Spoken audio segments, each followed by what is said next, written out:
തുടക്കത്തിൽ കണ്ടെത്തി ചികിത്സിച്ച് മാറ്റാൻ സാധിക്കുന്നതാണെങ്കിലും കൂടുതൽ ഗുരുതരമായാൽ മരുന്നുകൾ കൊണ്ട് ചികിത്സിച്ച് മാറ്റാൻ സാധിക്കാത്ത ഒന്നാണ് ക്യാൻസർ. ഇതിൽ തന്നെ സ്ത്രീകൾക്കും പുരുഷന്മാർക്കും വരാൻ സാധ്യതയുള്ള ചില പ്രത്യേക ക്യാൻസറുകളുണ്ട്. സ്ത്രീകൾക്ക് കൂടുതലായി വരാൻ സാധ്യതയുള്ള ക്യാൻസറുകളിൽ ഒന്നാണ് ബ്രസ്റ്റ് ക്യാൻസർ.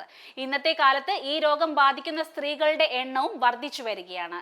ഈ രോഗം ഏറ്റവും കൂടുതൽ ബാധിക്കുന്നത് 35-നും 55-നും ഇടയിൽ പ്രായമുള്ള സ്ത്രീകളെയാണ് എന്നാണ് പഠനങ്ങൾ കാണിക്കുന്നത്. ഏതാണ്ട് 70% സ്തനാർബുദവും ഉണ്ടാകുന്നത് ആർത്തവ വിരാമത്തിന് ശേഷമാണ്. ബാക്കി പ്രായക്കാരിൽ ഉണ്ടാകാനുള്ള സാധ്യത 30%വും. സ്തനാർബുദം വരാതെ തടയുക എന്നത് ഏറെ പ്രധാനം തന്നെയാണ്. ഇതിന് പല വഴികളുണ്ട്. ഇതിൽ പ്രധാനപ്പെട്ട ഒരു വഴിയാണ് വ്യായാമം ചെയ്യുക എന്നത്. സ്ത്രീകൾ ദിവസേന വ്യായാമം ശീലമാക്കുക.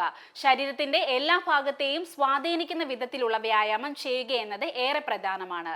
ചില പ്രത്യേക വിഭാഗത്തിൽപ്പെട്ടവർക്ക് സ്തനാർബുദ സാധ്യത വർദ്ധിക്കുന്നുവെന്ന് പറയാം. കൊഴുപ്പ് കൂടിയ ഭക്ഷണം, മാംസം, മദ്യം തുടങ്ങിയവ അമിത അളവിൽ സ്ഥിരമായി കഴിക്കുന്നവർ, ഹോർമോൺ ഗുളികകൾ ഏറെക്കാലം അടുപ്പിച്ച് ഉപയോഗിക്കുന്നവർ, ഈസ്ട്രജൻ ഹോർമോൺ റീപ്ലേസ്മെന്റ് പോലുള്ള ഹോർമോൺ ട്രീറ്റ്മെന്റുകൾ നടത്തുന്നവർ, വൈകി ആദ്യ പ്രസവം നടക്കുന്നവർ, മുലയൂട്ടാത്തവർ എന്നിവരിൽ ഇത്തരം രോഗസാധ്യത ഏറെയാണ്. ഇതുപോലെ പാരമ്പര്യവും ഇതിൽ പ്രധാന പങ്ക് വഹിക്കുന്ന ഒന്നാണ്. നേരത്തെ കണ്ടുപിടിച്ച് ചികിത്സിച്ചാൽ മറ്റേത് ക്യാൻസർ പോലെയും പൂർണ്ണമായും ചികിത്സിച്ച് മാറ്റാവുന്ന ഒരു രോഗമാണ് ഇത്. നിപ്പിളുകൾ ഉള്ളിലേക്ക് വലിയുക, സ്തനങ്ങളിൽ നിന്ന് എന്തെങ്കിലും ദ്രാവകം വരിക എന്നിവ സ്തനാർബുദ ലക്ഷണങ്ങളാകാം. സ്തനത്തിലെ മുഴകൾ, പ്രത്യേകിച്ച് വേദനയില്ലാത്ത മുഴകൾ ശ്രദ്ധിക്കണം. കക്ഷത്തിലെ മുഴകളും കടലകളും ശ്രദ്ധ വേണം. ഇവയുടെ വലിപ്പം വർദ്ധിക്കുന്നതും തെന്നി മാറുന്നതുമെല്ലാം തന്നെ ശ്രദ്ധിക്കേണ്ട കാര്യങ്ങളാണ്.